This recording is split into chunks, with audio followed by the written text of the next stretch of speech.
Now everyone loves saving a little bit of cash, especially when it comes to our favourite sport of e-mountain biking. So here's a few tips and tricks to help you save some money when it comes to maintaining your e-mountain bike.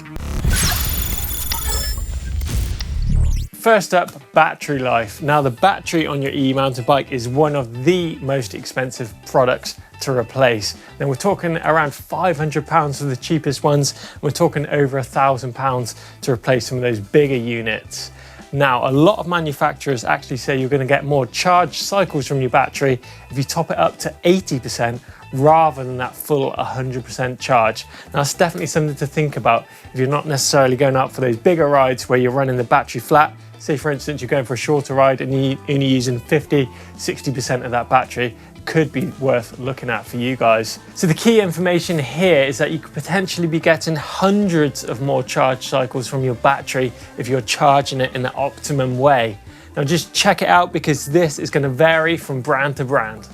Now the easiest way to get a problem on your bike fixed is to take it to your local bike shop, but it can be a bit of a faff and you will have some time spent off of your bike. So learning how to do your own maintenance and fit your own products to your bike is definitely going to save you some cash. It'll also save the day if you get mechanical on the side of those trails. The skills that you'll learn on how to fix your bike could save your day and see you carrying on rather than pushing it back to the car. Now we've got loads of videos here on eMBN, GMBN and all of our sister channels on all sorts of maintenance, so make sure you educate yourself and save some cash too. On your e-mountain bike, you're going to have your brake hoses and your gear cables just like you do on a regular mountain bike. But in addition to that, you're going to have wiring going from the speed sensor all the way up to your head unit. And if this cable breaks, it will definitely be game over and your day will end and probably a long push back to your car. So it's really worth checking these cables over, and they're very labor intensive to replace and can be quite costly too. Now certain problem areas are going to be around your rear wheel, so just make sure that isn't going to snag, and also check suspension linkages too, that it's not pinching when your suspension is being activated. And whilst you're down there on the back end of the bike, just make sure that your speed magnet is nice and secure and it's clean too, because again, if that falls off, it's going to be game over. The battery, the motor and the display unit on your e-mountain bike are some of the most expensive components on your e-bike. And if you come to replace these, it's going to cost you hundreds of pounds. So thinking about how you treat these components is going to make them last a lot longer. Think about how you're going to dry your bike after washing it. Think if you're removing your battery and storing it, what temperature you're going to keep it at and where you're going to store it, because all this is going to make a huge difference as to how long those components will last.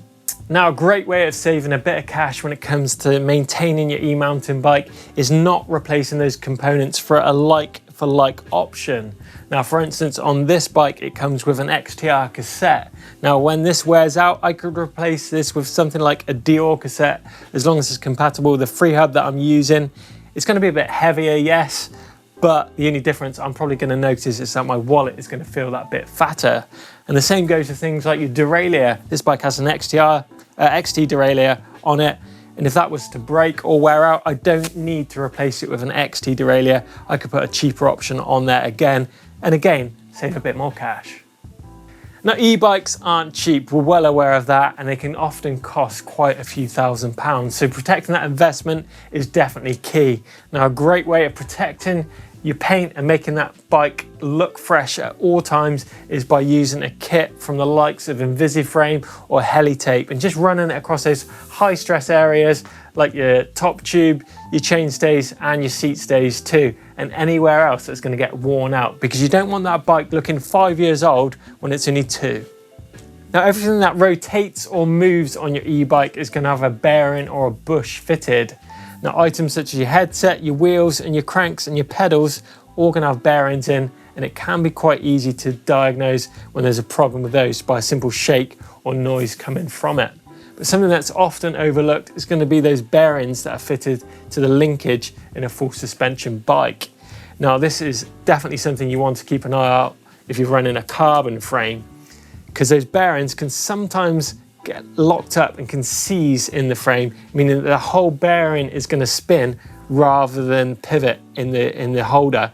And this, over time, it can actually overlise and write off that whole front end of your bike, meaning you've got to replace the frame instead of those bearings that simply cost pounds rather than that thousands of pounds worth of bike. The suspension on your e-mountain bike does have a really hard time out on the trails, absorbing all those rocks and roots from every one of your trail rides. Now, over time, these items will need servicing. They're full of oil, they've got seals in there, and they will need replacing. So sending them off to get serviced is definitely key. If you don't get them serviced, you could potentially damage an item inside, meaning that you're going to have to replace that whole unit rather than a simple service. Now, your brake pads will wear down over time no matter what the compound. Now, if you want those brake pads to last a little bit longer, then consider fitting sintered pads.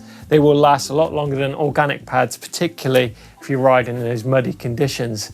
And keeping an eye on brake pad wear is really important too. Just take a peek through your caliper and see how much material you've got left on your brake pads, because if you leave this and don't inspect those pads, you could potentially wear all that brake pad material off of your pads and just be braking on the metal backing plate.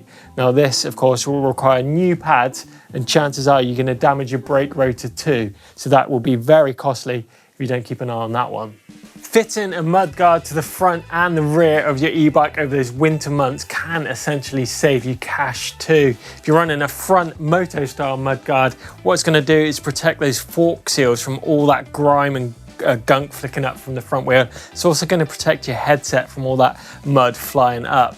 And on the rear, it's going to protect your shock and your linkage bearings too. And as we've already talked about in this video, suspension servicing can be costly, and you definitely don't want to be getting that done more than you need to. And bearing replacement is quite costly too, and definitely very labor intensive. So avoiding those by simply fitting a set of mud guards is definitely going to save you some cash. Tyres for your e-mountain bike can be very costly, and soft compound tyres can wear at an alarming rate, especially on the rear of your bike. Yes, they do a great job of sticking you firmly to the trail, but do you really need those types of tyres for the riding that you do? If you're riding basic trails, then you may find you get more mileage from a harder compound tyre and not have to replace it as frequently as the softer compound tyres. Bonus is that you get more range from your battery too. Now, the wheels on your e-mountain bike are under a huge stress when you're out there hitting the trails. Now, something that could potentially write off a set of wheels by pringling them or putting huge flat spot in them is loose spokes. Now, it's a really good idea to get in the habit of running your fingers around your spokes before each ride and just checking that tension. Now, if you do notice some loose ones, you can tension them again using the spoke key. That is if you know what you're doing. If you don't know how to tension a wheel properly, your best bet is to take it down to your local bike shop, or it could be you writing off your wheels, not your riding. Keeping an eye on chain wear is vital on an e-mountain bike. You will need a chain checker to measure this and replace it as required to maximize the life of your drive chain. Now, if you ignore this measurement or don't even measure it at all, you would constantly be replacing chains, chain rings and cassettes, which can be very costly rather than just replacing a chain. Now, another key part to looking after your chain is degreasing, cleaning and lubing it properly. Making sure you clean, degrease, dry and lube with the correct lube will make it last way longer, as well as all the other parts on your drivetrain. If you really want to stay ahead of the game with your drivetrain, you can rotate the chains that you're using. Having a few chains in circulation that aren't worn and are lubed and cleaned properly will last way longer and work out cheaper in the long run. Keeping your bike clean and doing a visual inspection of it could save you cash too. Just running your eye over all those components could mean you could pick up on a loose bolt. Something like a derailleur bolt, if you're out on a ride and the jockey wheel was to fall out of your mech, it's going to cause that chain to jam, it's going to twist your chain. It's essentially could bend your derailleur, putting it into the back wheel, maybe taking out a few spokes, and maybe even snapping your derailleur hanger off. Now, of course, if you're going to replace all those components, it could probably cost into a few £100s, and all of that could be saved by simply checking the tension on that derailleur bolt. So keeping it clean, doing a simple bolt check could save you a heap of cash. Well, hopefully that's given you a few ideas on how you can save cash when it comes to maintaining your e-mountain bike. But of course, get involved down in the comments if we left anything out. Love to hear that. Give us a thumbs up if you've enjoyed today's video. Make sure you subscribe to us here on EMBN and check the EMBN shop out for loads of cool merch too. Cheers for watching.